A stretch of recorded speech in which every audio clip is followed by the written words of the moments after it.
Hello, and welcome to an intro to Anthro with two humans. I'm human number one, John McCray. And I'm human number two, John Lehr. And this is the podcast where we reassess what it means to be human. And the title of today's episode is Busters, Hunters, and Believers, Ghosts, and the People Who Love Them. God, so, John... Here we go. Yes. I'm excited. Are you? Yeah. I know what a huge ghost lover you are. Well, And, yeah. I know that you're very into it, and so I'm very curious to see where you take us today. Okay.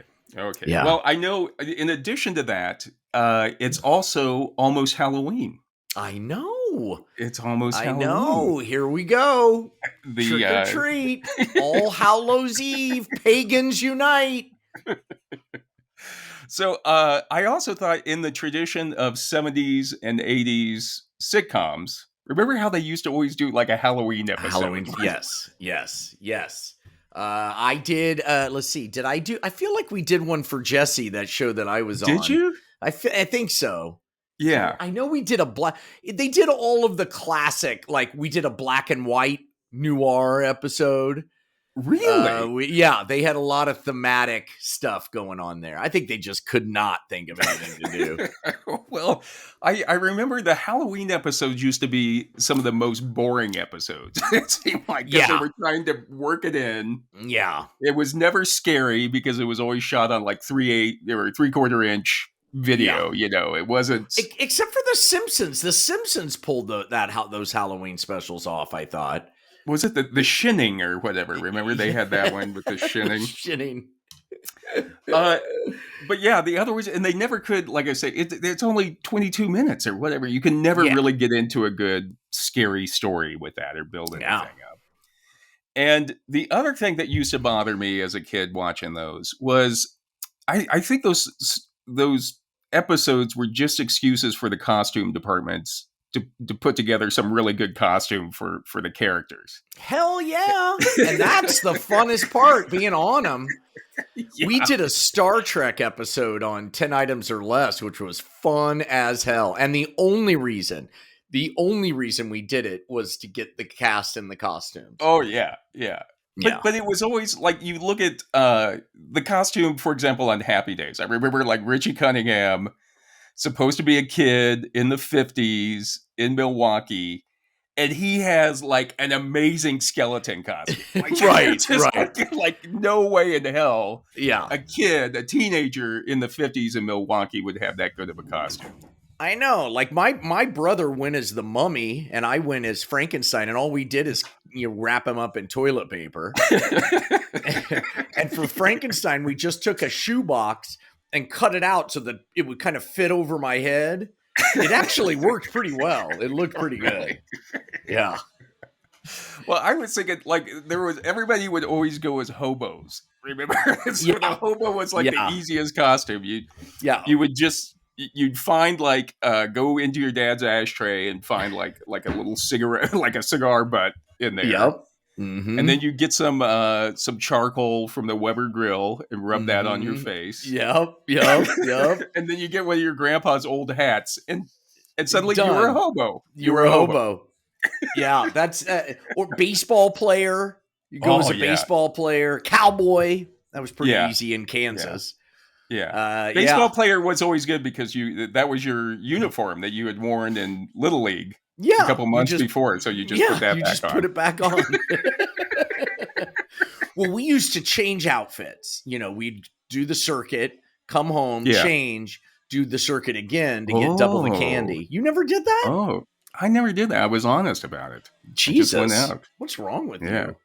Our audience might be hearing some background noise on my side, and that's because my son is in his room, which is adjacent, playing some hardcore music. So if that's the case, I apologize. Just enjoy. I thought maybe you were at Burning Man or something. No, God, no. With all the, I'm not going to Burning Man ever. Ooh. I was never going to go. And now after this year, Yeah. Sounds awful. Mm-hmm. What was the best costume you ever you ever wore, do you think? Oh, my Was it the goodness. Frankenstein? The Frankenstein was up there. My grandmother made a Batman outfit that was pretty good. During my drinking days, I went as Princess Amidala from Star Trek, the first, or Star Wars, the first one. Really? Yeah. Yeah. Was that it? No, I know what it was. I used to just, my hair was really long. I just put a sundress on and be a kind of a girl or train. I don't know what I was, but I just did it. Yeah. I remember having sex with a woman who was dressed as a cat lady. Ooh. And me in the sundress down in the laundry room. That was Halloween. Halloween was always for professionals. New Year's Eve was always for amateurs, but Halloween was where the pro partying went down. Right. I remember one time in college, I went as a punk, like a punk rocker. So I got like a jean jacket that cut off the sleeves, and then I got some white out, and I just did like ridiculous anarchy symbols on it and everything. Put on my combat boots, which I wore anyway. Yep. And they kind of sprayed my hair up because my hair was long at that time. Mm-hmm. And I remember in Lawrence, that costume just pissed everybody off, just antagonized everybody, because the rednecks and the fraternity guys all thought I was a real punk and wanted to kick my ass. And the real punks, because at that time there were real punks. Yeah, you were making fun of them. They thought you realized I wasn't a real punk. So they did not like that. Everybody hated you. Yeah, I realized halfway through the night, I was like, "Oh God, if I gotta get home, I gotta make it home in this thing," So do you guys? I mean, LA is the place to go for Halloween, though. I always thought I was always impressed by LA because of all the industry people and stuff. Yes, and the parties. Oh my God. The down in West Hollywood, the Halloween is just insane. And now it's kind of moved up to Hollywood Boulevard, and it's just out of control. Really? It's just it's just too big. It's too big now. You can't even get anywhere or see anything. Yeah, it wasn't a parade, right? It was just like a party that they closed Santa Monica Boulevard, and right. But they were the costumes were so. I remember seeing 4 huge gay dudes dressed as Teletubbies with huge furry erections, and I was just like, God, I love LA. I just was like, thank God really for Los Angeles. They really do it up. That's it. For Mary treats, I think that's our biggest holiday. She loves Halloween.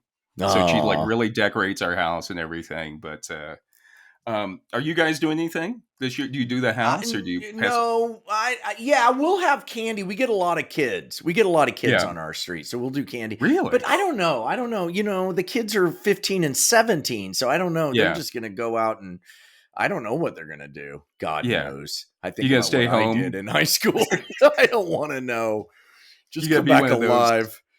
Old dudes who puts on the costume and hides outside or something. Sometimes I do. Sometimes I'll dress up a little bit. I don't know. I'll see what it'll be a last minute thing if I do anything. How about you? I always get fooled. Like some years I'll put stuff out and nobody comes. And then the years I don't put anything out, like I'm not going to fall for that again. They show up, throngs show up. You got to have some ready. Make sure you get some. Yeah. One time in Santa Fe, we lived outside of Santa Fe, and in our lot, we lived on an acre lot, and there was a long driveway, and we could hear kids coming by, but nobody was coming. And finally, somebody made it up to our door, and they were like, you have a coyote in your driveway. Coyote just sitting out there waiting. Like he wouldn't move. He was just like waiting for kids to come. Like, I don't know, or like whatever the reason.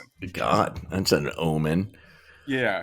So anyway, John, I thought today, since it is Halloween and to celebrate Halloween and as an homage to the 70s sitcom, we would do a Halloween episode. We should have dressed up, I guess. But this is a podcast after all. Yeah. Except for our friends who like to watch us on YouTube. Yeah. Don't tell anybody. We actually are in costume. And by the way, John, that's an amazing costume that you have on. Yes, this is like turning my flesh inside out. That's what I've done. It took a long time. Fantastic. But I thought we could talk about ghosts, Let's if that's do all it. right. Ghosts, Yes, a big part of being human right? is the paranormal.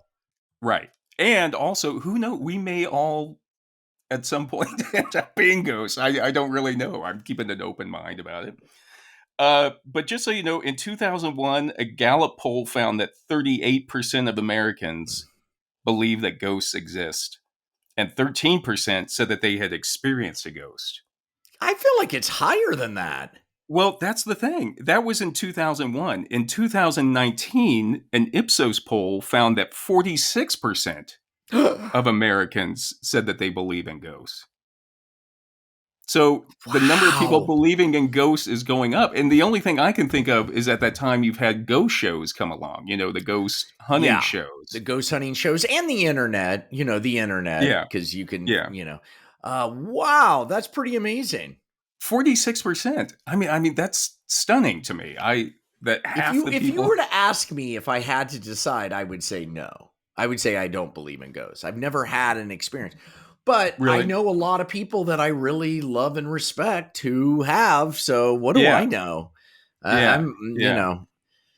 Well, let's it's there's so many shows. Like the most popular show on TV right now, I think, is the show Ghost. That's one of them. Yep, for Yeah. sure. For sure. And like I mentioned before, I'd say probably next to Survivor or American Idol or something like that, the most popular TV show or TV shows are very popular are those ghost hunting shows. Oh my God. Yeah. I mean, and they're so easy to make. You just throw Yeah. some nutballs in a scary dark house, with a bunch of gizmos, and you're good to Yeah. go. Yeah. It's small cast. I wish I was producing one of those, man. Yeah. Just drive up in a van, get out, shoot it, go to the next. Love it. Yeah. And what I would say is, they say that it's reality TV show, like reality TV show. But you and I have both worked in television on different TV shows. Yes. And we know that even though they may say it's reality, it's not quite the same. The same definition of reality that everybody else has isn't the same in television. Yeah, and not only that, but on a deeper level, there is no such thing. It's like journalism. Journalism is, gonzo journalism. It's affected. It depends on who's reporting, as we, does America know that. And the same is true for reality television. But you're right. Even beyond that, there's just people just throw out the baby with the bathwater and just construct stuff. There's a term called frankenbiting, which is a way to edit so that you can make anybody say anything you want them to say. And I've seen editors, I've seen editors do it where it's just like, oh my God. It's so, and now with deepfake, you can pretty much do anything. Yeah. Right. Yeah. You don't even need stars or anything. You'll just have people just wearing a green bodysuit. Just with ping pong balls on it. You got yourself a show. Yep. That's so true. I remember because I love watching the ghost shows. They're kind of like my version of a fishing show. You know, you just kind of turn a fishing show on and you just kind of lay down and you watch it. Yes. It's just very soothing to me to see them go into some historical place. Right. It's like, and this is what I think a lot of people in Los Angeles in the Hollywood business don't understand, that they think creating good television is what America wants. And that's one of the things America wants. But that's not all. Good does not mean it's going to do well, because a lot of people work and they're tired and they just want to sit down and watch something mindless. And it's so funny because very few people in Hollywood they're like, it was such an amazing show. Well, yeah, but it was up against a golf and people like to sit and watch golf when they're hungover. I had a friend that used to say that they sat in front of the TV because people wouldn't bother you now we can stop the TV, but at that time you couldn't stop the TV. Yeah. But they said they would just sit there just for some alone time where they wouldn't have to think and talk to anybody. And if you were reading a book, people always think they can come up and bother you because you can put the book down. You know. Very good point. I like that point. Yeah. Yeah. But I remember when Ghost Hunters first came out, and actually Mary was the one that told me about Ghost Hunters. She was like, "Hey, you should check out this show about ghosts." And it was back at like 2005 or something. And at that time, the Ghost Hunters spent a lot of time like debunking the Yes. experiences Yeah. that people had. Yes, So but they would go clearly in. they started testing the shows and realized That's what I'm saying. That's what I say, because they went from like, oh, you know, this is just your refrigerator is not grounded. That's why you're feeling weird or something. To suddenly they were seeing ghosts everywhere. It's like, immediately, like within 30 minutes of being in the house, it was like, oh my God, it's happening already. And again, like I feel the same way. I think it was some executive that was like, look, if you want this show to get picked up again, you better start finding some ghosts in there. Yeah. You know. Yeah, and you know that, and like as you said, that is what reality television is. It creates narratives, it creates story, and you know, because I worked on I'm a Celebrity, Get Me Out of Here. Yeah, that's right. And I was the host, and for those of you who don't know, it was on ABC, and it was kind of a poor man's Survivor, where instead of surviving, they just kind of sat around, and there were people who just it was amazing to see behind the scenes of that, because people just created things out of nothing. You know, And they who would. was it? It was Robin Leach. Robin Leach. Downtown Julie Brown was on that yes season. Alana Stewart. Alana Stewart, good one. God, you got a good memory. Stuttering John. What's his name? Who won the gold medal? Bruce Jenner. Bruce Jenner. Was on it. Yep. Yeah. Before Bruce transed. And Jesus, who else was on that? There was some model. I can't remember the model. There was male model was on there. Oh too, yeah, Tyson Beckford. Oh yeah, Tyson Beckford. And they just tried to get them upset at each other. That's really all they did. And I was hanging out with all of these people who did reality shows, and they said, "Oh yeah, what you do is you get them drunk, and then you take one aside and whisper to them that somebody said this about you, and then boom." Really? I'm just like, Jesus Christ, this is disgusting. And there was a psychiatrist, by the way, on staff, and I thought he was there to help if they got, I was like, oh, okay, at least there's a shrink here to help out. And then I ate lunch with him once during the break, crew lunch, and I say, so what do you do? And he's like, yeah, I look for ways to get them upset. So I do a psychological profile. I'm like, my God, this is the most evil. He wasn't there to help. He was there to provoke. Not at all. Find their weak Jesus. spots. I was just like, my God, you evil man. They were supposed to be dropped into the Australian jungle, right? Yes. And then you were up on a catwalk or something. I was up above them. They were down in this arroyo kind of thing, or like a dell. And I was up with all, up above, because they couldn't get out. And I was up above, and I walked I could walk down through these catwalks. It was insane. It was insane. Did you mentioned to me one time that they demanded like cigarettes and wine or something? Yeah. Sent down to them. Like Robin Leach, or one of them. Who was it? I can't remember which one of them came up, found a camera, and came up and said, "Listen, if we don't get cigarettes and blankets, we're quitting this thing. Whoever's in charge." So that was the reality of reality television. That's the reality. Yeah. So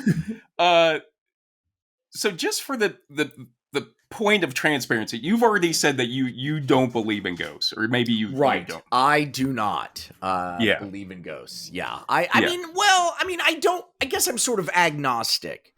I'm playing it safe, but I haven't had. Let's put it this way: I haven't had an experience. Yeah, and see, that's what ghosts create a problem for me, because I like to be. I feel that I'm a very rational person. I don't like to, I like to be able to explain things. I believe in the scientific method. Yeah, you sure do. But I've had experiences uh, that I can't explain, and I still can't explain. And that's where ghosts create a problem for it. And I don't believe that every single thing that is weird or uncanny that happens to me is ghostly, but there Right. have been some experiences that have been that I can't explain or have been uncanny or strange. Absolutely. And if you have any sort of spiritual part aspect of your life, then you Right, have to be right. open to the idea of echoes or whatever it could be. Yeah. And so I'll give you one example. So Yes. years ago, 35 years ago, when I got back from France, I was in Kansas City, hadn't gone to see my dad yet. Of course, my mom and dad divorced when I was young. My dad lived in his own place. It was a small bungalow house in Kansas City, only 2 bedrooms, tiny, tiny place, same house that he had grown up in. Mm-hmm. And I remember, I'd been back for a few days and I was in the car and I was thinking to myself, I should go see my dad. And sitting at the light, I thought to myself, I should go see my dad or go over to Lehr's and get high. Because you were home as well. Yes. And it was almost like a voice said to me, and it was probably just because I wanted to get high, but a voice said to me, go over to Lehr's and get high. Or maybe it just said go over to Lehr's. Mm-hmm. And No, probably and that the get high part. yeah, so, hey, my spirit guide's cool, man. My spirit guide's cool. He knows what I want. But it's a very distinct memory of sitting at that light where I could have turned right to go over to my dad's place, go visit him, or turn left and go over to your place and smoke pot and drink beer. So I at the last minute I was just like, okay, I'm going to go over to Lehr's. And that night was when they found my dad dead in his house. Yeah, I And remember if that. I had turned and gone there to my dad's place, I would have been the one that had found him. Yeah. So I don't know. That's kind of an unusual thing. Yeah. Thank God. And Thank God. For my that, addiction saved me from like. Yeah, well, you were in the right place. You were where you were supposed to be. Yeah. That night. And so jump forward a few months later, and my siblings and I are going to sell my dad's house. And so we've cleaned out everything from my dad's place. The appliances are off, all of the utilities are off, small place. We've taken the carpet out, wood floors, and we're going to paint it. So I show up early before we paint. So I unlock the doors, I go into the house, and as I'm walking across the wooden floor, uh, in the living room. I get near the place where my dad's body had been found, and it felt like I had stepped on an animal. Like it was almost like when you're in your room and you get up in the middle of the night and it's dark and your dog's there and you suddenly realize you're about ready to step on your dog. Yes. And so I felt that, and then there was just a tremendous pounding, like a violent pounding on the floor.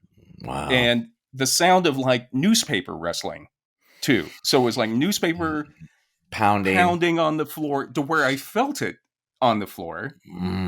I jump up, turn around, thinking I had stepped on something, and then suddenly the realization that there's nothing there. Yeah. And then that's where I'm like, I'm getting the hell out of here. I'm getting the hell out of here. You know what I mean? Yeah. And I was the first one there. So I go outside and probably smoke half a pack of cigarettes out there waiting for everyone to arrive. And when everyone arrives, I don't say anything, but I go back into the house. I keep walking across the same spot. I go downstairs trying to see if there was, possibly, I guess someone could have been downstairs. I mean, but it was so small. It was like a cellar. But like it was a crawl small enough space that almost.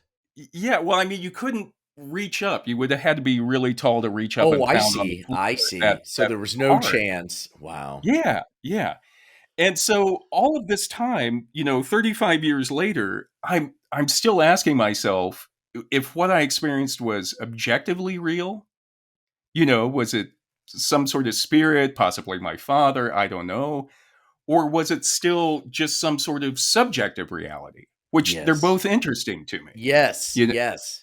You know, um, I'm thinking maybe because I was like so drunk and I was like definitely depressed and had a lot of anxiety. Did I have like a short mental breakdown at that time? Which is a But you were possibility. sober. You were sober that morning, right? Right, right, Yeah. right. But Yeah. I mean, it could have been. Yeah, it could have been just the sudden realization that you were stepping where he was. I mean, I'm saying yeah, subconsciously, like super right, fast, right, and so that like triggered a whole lot of like psychodrama. right.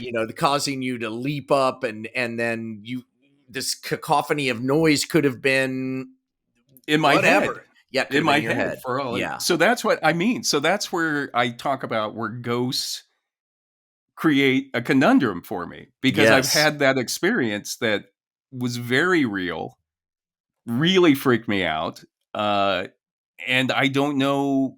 To me, like I say, to me, it's just as real as if it's something I subjectively Well, felt in the at the end, does time. it matter? I mean, in the end, isn't it still a there was, I mean, still the Yeah, realization that he was there. You knew that that's right, where he had died. So what caused, even let's say it's just in your head, even right, that right. is some sort of bizarre Yeah, psychic trip, that yeah, your brain yeah, took you on. So either way, it's an echo of your dad in some yeah. way. Yeah. And like I say, to me, it's I don't consider every encounter or every weird thing that happens in a house or with me or other places to be ghostly. But that one, I still can't explain it, and I've been trying to explain it, I And guess. this is before you were interested in what these are before the ghost shows.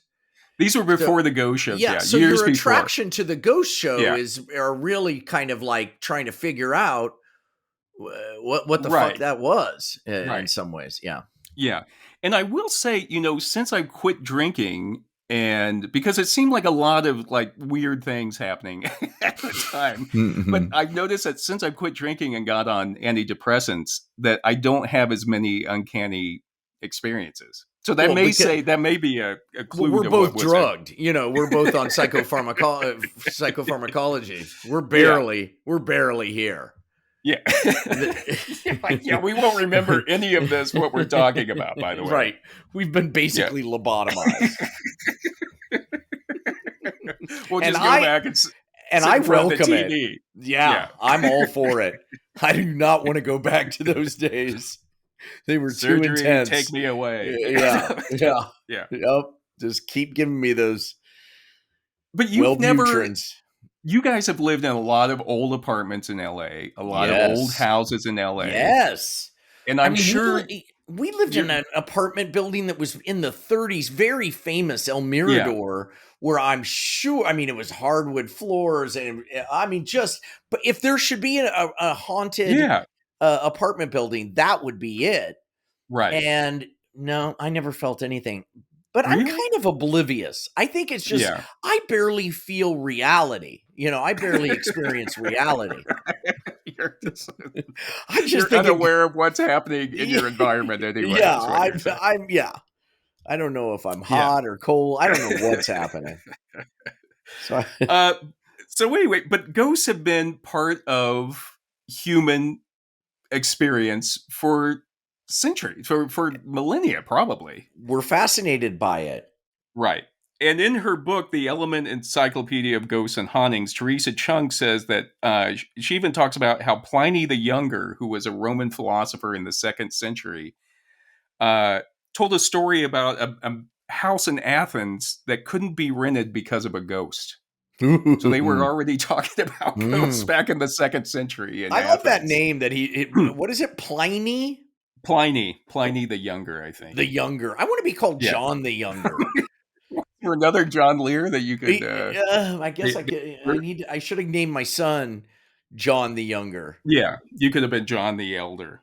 Yeah. Um, and in the book, How to Think About Weird Things, Theodore Schick and Louis Vaughan talk about how in 1575 there was a guy in Tours, France, who sued his landlord because the house he had rented was haunted. Yeah.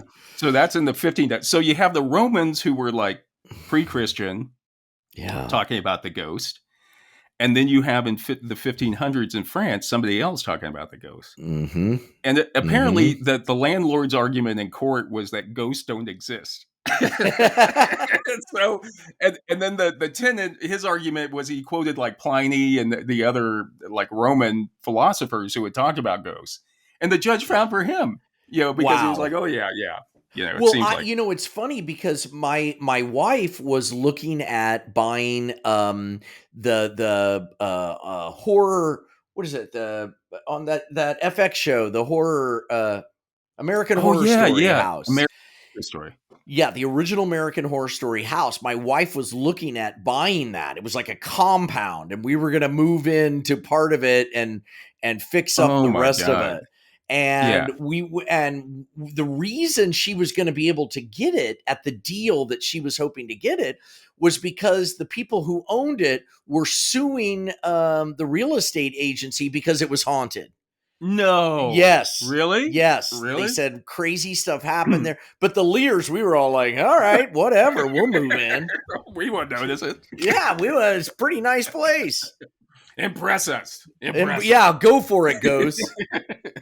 It seems like, there's so many houses, especially where you live, that area of Hollywood where you live, that there's probably some sort of tragedy in all those houses. Oh, yeah, the Black Dahlia supposedly was cut up in a house right down the street from me, and I always pointed out to my kids to scare them. There's the murder house. It's great to have a haunted house in your neighborhood. I read that book by that guy's son. It was like, terrifying. In the book The Haunted: A Social History of Ghosts, Owen Davies says that traditionally ghosts seem to share a lot of characteristics with fairies, angels, and devils. So there was a time where people, like a lot of just these kind of supernatural things that you would attribute fairies, for example. It all depended on the context. If it was a ghost or a fairy, if you were outside, it was probably a fairy. I see. Inside, it was probably a ghost. They were all the same thing. We just used different terms depending on how they revealed themselves. Right. Or what they did, for example. Or what they did. He says it was all about the context. And you're an asshole ghost, you're a devil. Yeah, probably. It was demonic, even though you're just probably just troubled. Just need a friend. Yeah. Just somebody to talk to. Show me, and so in the Middle Ages, there was also a strong Catholic belief in purgatory. And so one of the explanations for ghosts at that time was that a ghost was someone who was in purgatory, which was kind of like, a place where souls would go before they went to heaven or hell. Purgatory, you kind of work on yourself. Yeah, you're on the bubble. You're on the bubble in purgatory. You can go either way. Hopefully you get it straightened out. Yeah. But they thought at that time that the explanation for a ghost was that it was someone that was in purgatory that had been able to slip out. So crawl out the window or something. And make it back to visit. Yeah, make it back to your family. Well, and you also hear always that it's people who don't know they're dead. Right. Yeah. Right. Dead people who don't know they're dead. I always wondered about that. Like, wouldn't it seems like after nobody's talking to you for a while, what the hell? Yeah, you'd be like, hey, what I do? Maybe I'm, all the haircuts are different, all the clothes are different. Maybe I'm dead. My fear is I'm going to die at work.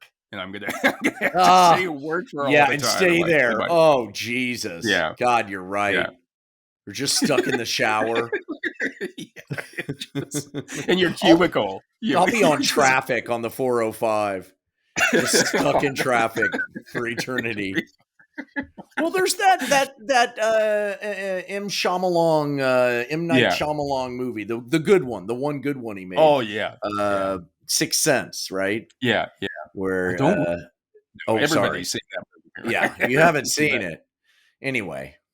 I've had people tell me like, "Oh, it was so obvious," and I have to admit, I didn't see it. I didn't know what the hell was going on. Yeah, I was just like, "What is this gobbledygook?" And I've felt that every single M. Night Shyamalan movie I've watched ever since. I'm like, "What the fuck is all this?" I Yeah, don't I probably understand. dozed off, and so because he could get a little snoozy. I think, Can't we just a have a little. guy with a hatchet chasing people around a summer camp? Yeah. Why do we have to have all this I don't even know. In the book The Ghost, A Cultural History, Susan Owen says that with the Protestant Reformation, Protestants in general rejected the idea of purgatory and Mm. believed that the souls of the dead went directly to heaven or hell. So Mm. it's interesting that with the Reformation, you because if you take out purgatory, that a lot of the ghost stories kind of Go away. disappeared. Yeah, Interesting. and the Protestants in the 15 and 1600s, they wrote a lot. They tried to condescendingly say the ghosts were just a part of the old superstitious Catholic religion. They were the no You nonsense. know, right? Yeah. And there was a minister, a Protestant minister named Robert Wisdom, which you always wondered, like, is that is that a stage name He for? picked that. Yeah, yeah. Come on, Wisdom. But Robert Wisdom in 1543 said, quote, "Thanks be to God, ever since the word of God came in, ghosts be neither heard nor seen." So Oh, he's so talking about with the Reformation, you get rid of purgatory, you get rid of the and ghosts. So yeah, he's saying, it sounds like he's saying that ghosts did exist, but our changing belief made them go away. yeah, it's hard to say Hmm. based on that quote what he's saying. Like maybe, or just again, it's almost like Office Space. Like we fix the glitch, but you have to get rid of what's his face. Right, right, right, So right. we Yeah. Yeah, we he did well away with purgatory. We right. did away with purgatory. But, you know. Uh, Oh. and another Protestant archbishop named Edwin Sandy said, "Quote: The gospel hath chased away walking spirits." Unquote. Mhm. You see, it chased away makes me say that they were there. This just Right. is, yeah, Right. chased away. Yeah, But I think you're that's a right metaphor. Yeah. because people still kept reporting seeing ghosts after that. Mm. And so in 1659, a Swiss minister Oh, here we go named with the Swiss. named Ludwig Lavater said, Glaviter? Lavater, L-A, Lavater. yeah, like Okay. lavatory, Lavater, Mm. uh, said those rumblings of spirits in the night are now much more seldom heard than they have been in times past. But he then said, daily experience teaches us that spirits do appear to men. Okay. So that's what you were saying. That's Yeah. what you were saying. Yeah. They're still around. They're here. Right. Because we see, Uh, yeah. Yeah. and then some of the other specific context, Owen says that in the Middle Ages, the color of ghosts and apparitions were said to change from black to white as they went through purgatory. Ooh. Yeah. So black, they're going to hell. Black is where they start, and then if they make it to Right. heaven, they slowly turn into white. Right. That's Exactly. It's cool. like a Ooh. litmus paper or something. Uh-huh. It's like a pregnancy test. Yes, or something. Uh, but during the Reformation, when Protestants no longer believed in purgatory, you saw fewer ghosts in black. Like in England, they stopped seeing ghosts dressed in black once they got rid of purgatory. All they saw were the white. Right, right. And They then still in the saw them, late, but just the white. right. But it kind of shows you kind of culturally, Yes. again, if you're looking at it as a cultural construction, that you change your belief system and suddenly the ghosts themselves are Makes changing sense. appearance. Makes Yeah. sense. But again, that kind of takes away from the idea of it being an objective Real. reality, Yeah. Yeah. you know. Yeah. Um, they then say that in the 19th century, when people started wearing black again in the Victorian age for mourning, that's when people started seeing uh, ghosts dressed in black again, or It makes apparitions that were black. because it's related to Right. the death and burial and the Yeah. funeral. Yeah. I love Uh, wearing black. I think black is always a good go-to. I have a black suit, and god damn does that suit. I can wear well, it anywhere. send it out. Anywhere. Post it. Let's see it. All Let's see. right, Go get it I'll put on. myself Pause in it. this and go get it on right now. Oh God, it's hot. Really? I'll do it. It's No, Halloween. Come on. I'll post a picture of me in the black suit. God, is it good? Everybody should have if you don't have a black suit, I highly Yeah. recommend it. It's a good suit to have. Did you ever do the black jeans, black t-shirt, the heroin chic? No, Did you ever do no, that? never did the heroin chic. I did the heroin, just not the heroin chic. Owens then says that ghosts are mirrors of the times. They reflect our preoccupations, moving from the tide of cultural trends and matching the mood of each age. While a modern ghost might materialize, drift gently towards a door and disperse, in the medieval period, it was more likely to break the door down and beat you with the broken planks. Yeah. Holy crap. Ghosts. That's like angels. The Old Testament angels are these kind of badass sort of like monsters. Like they've got like one foot and a wheel is involved in some. But the New Testament angels are all sweet and helpful. Yeah. It's like the Wicked Witch of the West versus the Witch of the East or whatever she was. Yeah. The sweet but again, one. it's like, how did it, I mean, to me, it's how did it change? Do we have like our belief system is making them change? Because if they were the same, then we'd have the same ghosts that were here 500 years ago. Right. I think I think you're debunking ghosts here. I am. This is the conundrum. So then Teresa Chung says spiritualism in America began in the 1840s with the Fox sisters, FOX. Oh boy. And the Fox sisters were two teenagers. Maggie was 15, Kate was 12, and they claimed to be able to communicate with spirits through rappings, like tappings on the wall. Oh Jesus. And so they would ask a question, and then people would hear a faint tapping in response to that. You imagine the Fox sisters, here they come. There's the Fox sisters. Yeah.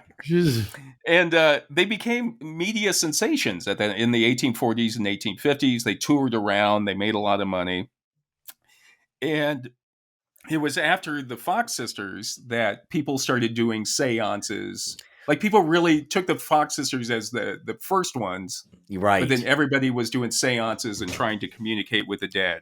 Because people wanted shows, Yeah. They wanted shows that would, of scare, and we still want that. We still want that. I remember, oh God, what was that? Just any sort of revelation in some scary place going the first time. Even that MTV show where they used to strap cameras on them, where the cameras would point to them. What was that called? Fear. Anyway. Fear Factor. Was it Fear Factor? I thought Fear Factor was the one where you ate the terrible stuff. Anyway. Oh, maybe. Yeah. Yeah. So then, according to Chung, spiritualists believe that the soul survives death and makes a transition to the spirit world. And Mary Roach says in her book, Spook, that spiritualism in a nutshell is a religious movement devoted to communicating with those who have died and providing to others via seances and other mediumistic demonstrations that it's possible to do so. So spiritualism as a religion, I guess, is you just speak to the dead. Yes. And that's what they're communicating, the knowledge that they have from passing over to the other side. Sort of like channeling, I guess. Right. You're a bridge. And again, the Fox sisters made a lot of money, but then I guess that it was just the stress of it. They went on for like 20 or 30 years. There was a ghost. A ghost. Oh, no, I saw that. I saw you looking around on the video. No, there was a mosquito just came by. Okay. Debunked. Or was it a mosquito? Was it really here? It was when we were talking about spiritualism. I know. So I'm sorry. So the Fox sisters, were they ever proven to be a fake? Well, they became alcoholics actually because of the stress. So they were drinking a lot because of the touring was very stressful. Boy, I can relate to that.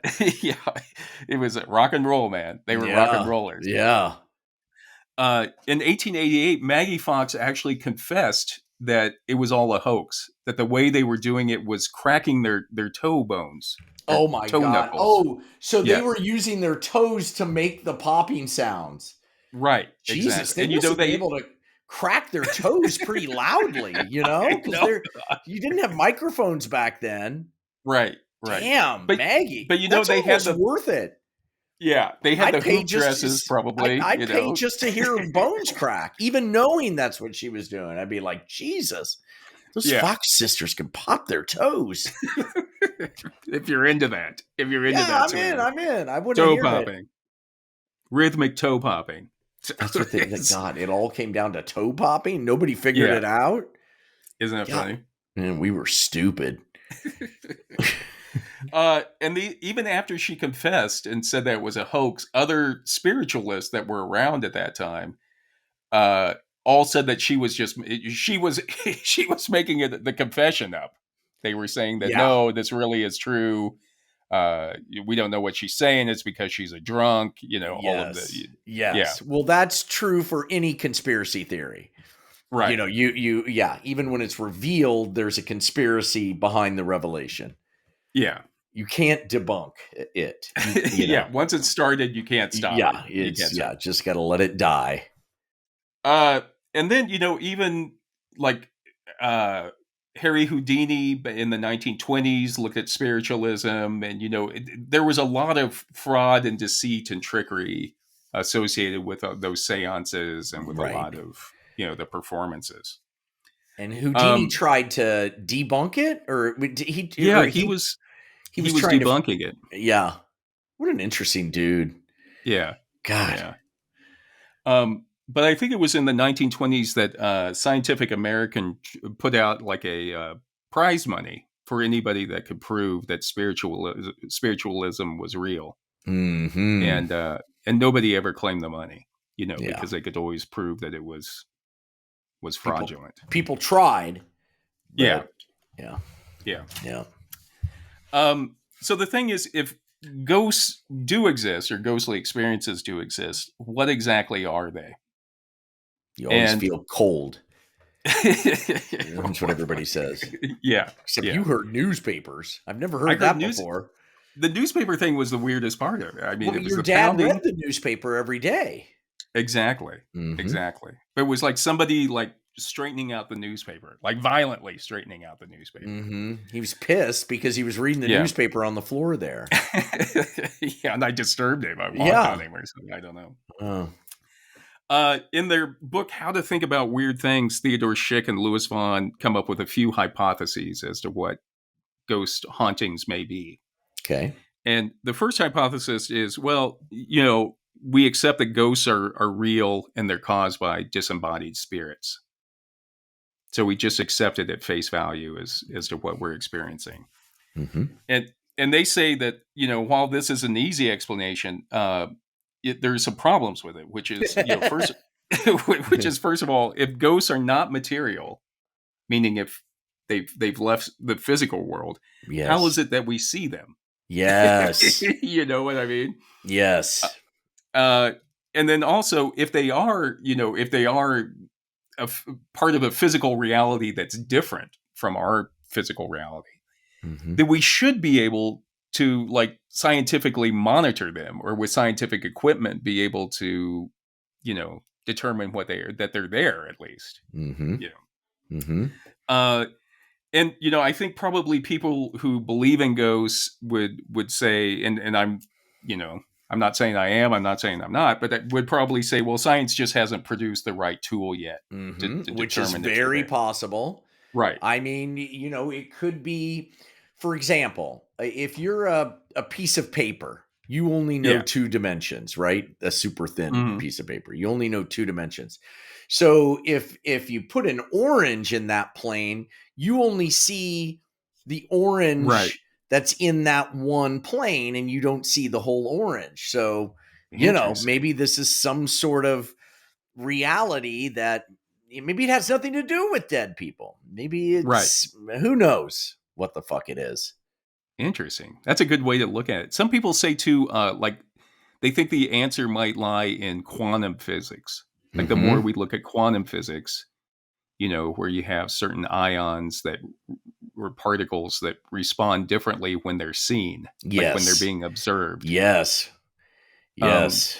So some people think that maybe, as we learn more about quantum physics, maybe we'll learn more about ghosts. I don't know. It seems to me the more we learn about quantum physics, the more we realize we don't know. The deeper you go, the weirder it gets, man. Yeah.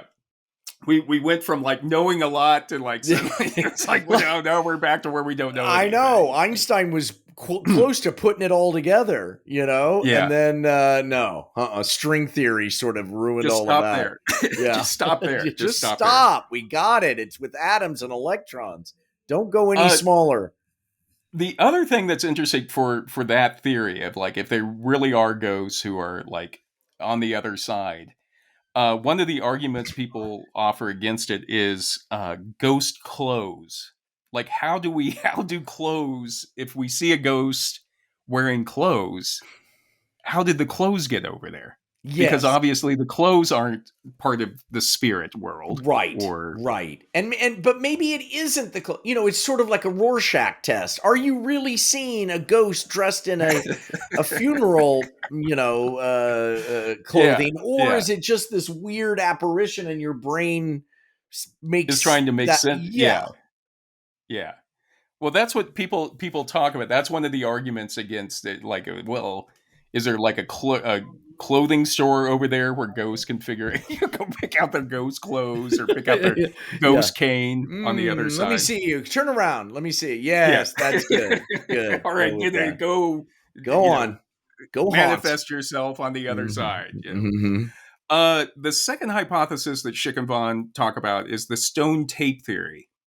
And you hear about this one a lot on ghost shows, where the theory is that certain stones, like granite or quartz, can absorb energy and images, and then they play those back later, like decades later or years later. What? Yeah. So is that true? Is that like a scientific thing? Or wait a minute. What? I don't understand. That's the whole thing, because you'll hear this a lot. And, the ghost hunters ghost investigators will just throw this out. They'll be, the building's made of granite, and granite has been known as a conductor in a stone tape theory. It can just manifest. Tape. Yeah. Like videotape or audio tape, stone tape. Right. It's captured them. Hold on. A 15-year-old ghost just opened my door. Let me close it. Okay. All right. So, but the problem is, like you mentioned, John, is like how does that process work? Yeah. And there's only one problem. It doesn't do that. Right. And usually ghost investigators will say, well, it's just like the crystal tubes in a radio, for example. Mm-hmm. And the response is like, well, yeah, but we know how crystal tubes in a radio work. Repeat it. Make it happen. Yeah. If it's real, then do it. And I don't know if that's the idea, then if you were shouting into a rock and then hold the rock up to your ear and then try to hear it played back, I'm being facetious, but that's the argument against the stone tape theory. It's like, well, how does it work? Can you imagine shooting a short in a piece of granite and submitting it to film festivals? Yeah. You'd win, I was thinking about, like, if you go to your wedding photographer just sets like a piece of rock up on a tripod and leaves, it'll absorb everything. The third hypothesis is the sleep paralysis theory. And this one's getting where, talking about when we go into REM sleep, like when we fall asleep and we go into REM. Oh, I love that. Usually, yeah. It's usually you're paralyzed. Your body can't move when you go into that deep sleep. And most likely it's to protect yourself, so you're not thrashing around and hurting yourself when you're dreaming. Interesting. But what the sleep paralysis theory says is that, well, sometimes we fall asleep so quickly into the REM that our conscious mind is still conscious of the room around us. So we're actually dreaming with our eyes open, or dreaming when we're partially awake, partially asleep. Yeah, that alpha state that you get into where Yeah. wow. I hate that feeling when you wake up and you haven't really slept, but you kind of have, and you don't know where the hell you are. Yeah. Yeah. And that theory would explain some of the, when people are feeling like a lot of ghostly experiences happens when people are in bed or Right, they getting feel ready to go to cold, sleep. which I guess alpha when you're moving from alpha to REM, you feel cold. That's why you want to, even when Yeah, interesting. you want to, Yeah. yeah, your body, I guess, is shutting down a little bit. I don't know.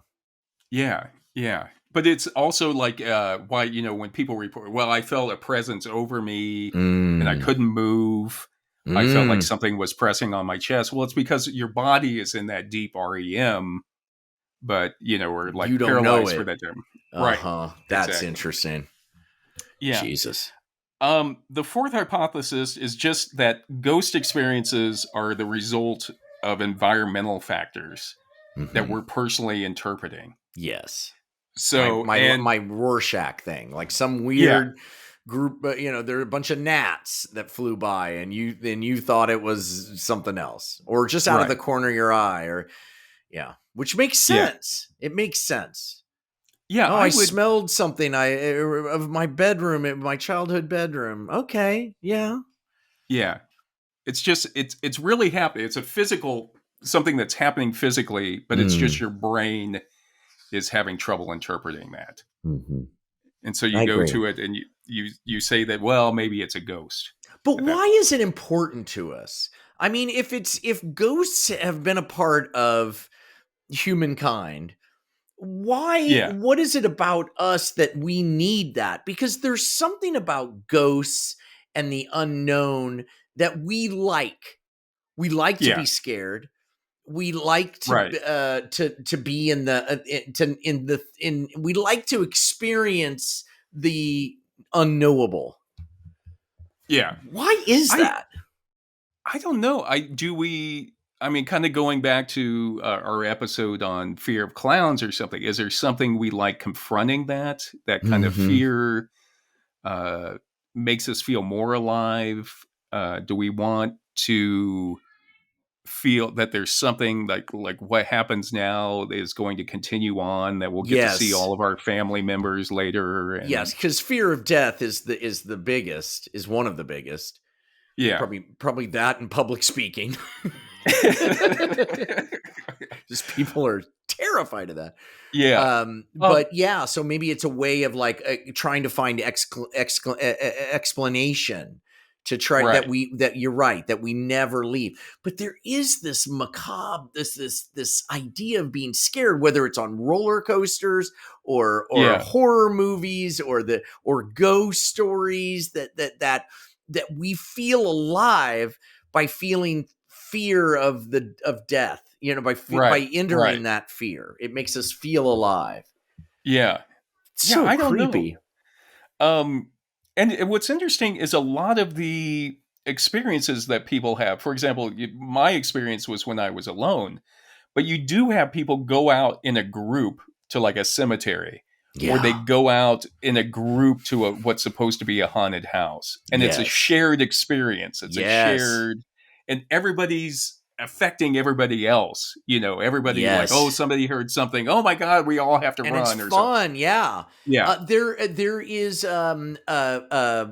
Forever Cemetery that where a lot of the yeah, Hollywood people are buried out here near my house, and they show yeah, movies in the cemetery, and you yeah, can bring yeah. lawn chairs and blankets, and you sit on graves, and you're Right. watching a movie that you like, The Shining. I saw The Shining there.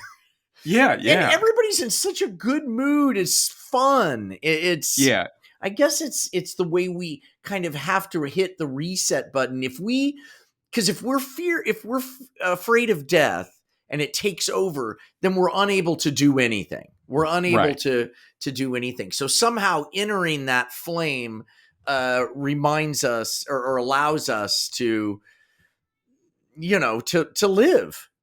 Yeah. And I think maybe, in the Middle Ages, they used to like make those memento mori, for example, where they make statues or artwork out of bones and everything to kind of Yes. remind people of like, this is what you're going to be one day. Yes. And maybe fearfully confronting ghosts, or fearfully, going and looking at death in that way by watching a movie. Yeah. It's Or the I day, studied. or the Day of the Dead, Yeah, that idea of like, hey, it's a part of who we are, and right. so somehow it lives with us. Yeah, maybe that somehow we embrace that, Yeah, um, so that otherwise we'd be petrified. We'd be unable to do anything. right. Like, what's the point of all this or And people something? who suffer from that, of afraid that they're always that everything is going to kill them. There are people who, and Yeah, I know people who kind of live in that space of like trying to do whatever they can to not be killed. yeah, They spend so much time and energy on that, and it just kills them. It kills yeah. them that a bus or an asteroid could just take them out. Right, right. And the pandemic really was our biggest fear, because everybody's afraid of germs, Yeah, of the yeah, unseeable death. And here we were as the whole entire world was faced with it, and man, it tweaked us out. We didn't know yeah, what we were doing. yeah. It'll be And interesting to see if I don't know if like ghosts, like, it will be interesting to see in 10 years from now to see how many people believe in ghosts after having Mhm. been through the pandemic, to think. Oh my God. Yeah. So many studies from the pandemic, so Yeah, many insights about who we are came from that right, death, right. all of that death. And yeah, I don't know, because it's like it seems like once in a generation, because they always compare it to the Spanish flu. So Mm, it's obviously something we've been through before. mm. But, you know, I don't know. I would love to think that I usually don't think of spirits as being, if they are out there, as being evil myself. Mm. A lot of people go immediately to like, oh, it's evil, it's evil. But I always kind of, I still believe in like a positive energy, you know what I mean, or Mhm. like an Mhm. energy of love. And if there is a spirit trying to communicate to me, it's coming to me out of love, for example. And it always surprises me to see. I think it is a manifestation of maybe what someone already has within Yes. themselves, or what they're Yes. feeling within It's our themselves. own shadow. Right. Right. Yeah. So, um, so just John, none of this. We'll have to come back. By the way, I just want to come back to. I keep this separate from a belief in our how we deal with death, as far as like our funeral customs and things Yes. like that. Yes. Absolutely. So we'll have to come back and do another episode on funeral customs and like Oh actually yeah. dealing Oh, dealing with that's death. So, fantastic. Love that. Love that. by the way, do you know I studied to be a docent at Hollywood Forever Cemetery? Did you When I was really? unemployed, I went through all the training. I went Oh, out there, but then I got a job right at and the last minute when I was supposed to start, and it was like I didn't have time. But it's it's an amazing amazing, cemetery. yeah, it's an Yeah, amazing place. I was invited to a bachelor's party in in the Forever Hollywood Cemetery, where yeah. we all had dinner brought in and we sat down in front of a tomb and gave speeches about the death of our friend's single life. It was pretty Oh great. wow, Yeah, it wow! was I pretty love that. great. Yeah, it I, was. It was a that's really good time. yeah, Much better than going to a strip club. yeah. Jesus. And everybody's there. Alfalfa Switzer from our gang is Yeah, buried oh my there. God. Everybody's there. Valentino is there. All the big from back in the 20s, all Yeah. the big 20s actors are all buried there in Hollywood Forever. Yeah. But they're So still putting people. Anne Heche, I think, was buried there. really, Wasn't she? I think so. I Could don't be know. I wrong. always wanted, if I had still been in LA, I would have been there, I think. If I Pretty. die and you're still alive, I want you to dress me up as Darth Vader and burn me on a funeral pyre like they did in the episode, the third. Really? Okay. Put me in the mask, everything, the boots. Oh, that mask is going to go up quick. Yeah, it's fine. It's okay. Just burn me up. Any place in particular, or do you want to just a parking lot? Parking lot. Yeah, somewhere safe. Somewhere safe. You can put me out on a raft and push me out into Lake Michigan or something. I'll do you in the LA River. Okay, good. Yeah, that's good. You got there. Yeah, you could do anything in there. Jesus. The LA River. Just leave you there. Woo! Yeah. You ever want to get a sense of LA? Take a stroll down the river. Be like, what's that burning over there? God knows.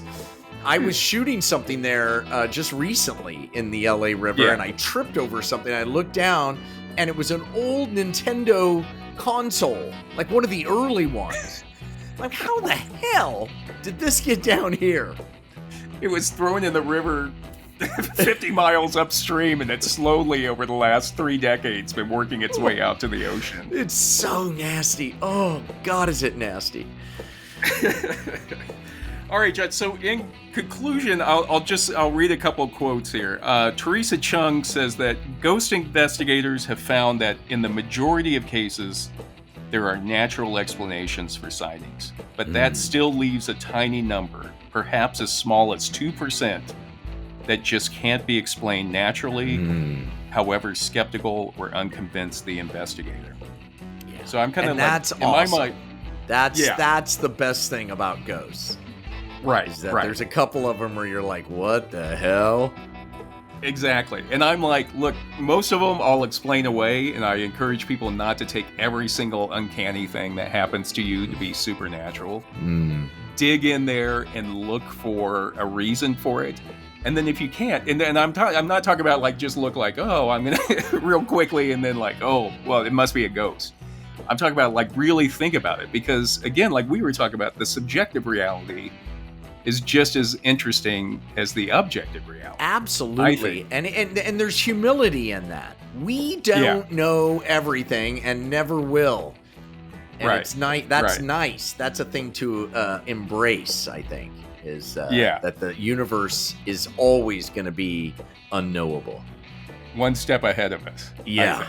Love it. I'll just finish with, there was a quote by Benjamin Radford, who's a writer who writes a lot about ghost hunting.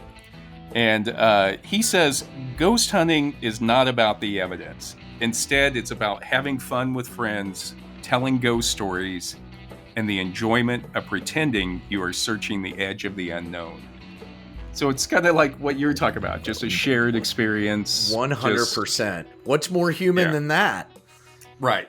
Exactly. All right. So, John. This is human number 2 signing off. And this is human number 1. Thank you, everyone, for joining us. I hope you enjoyed this. If you found it interesting, please tell a friend about it. Or better yet, tell them we're a couple of ghosts. Mm-hmm. They will. Can you prove we're not? Exactly. And also be sure to check us out on Facebook for additional photos and information about the shows. Thanks again for everyone. We love you. Have a happy Halloween, everybody. Happy Halloween. Ooh!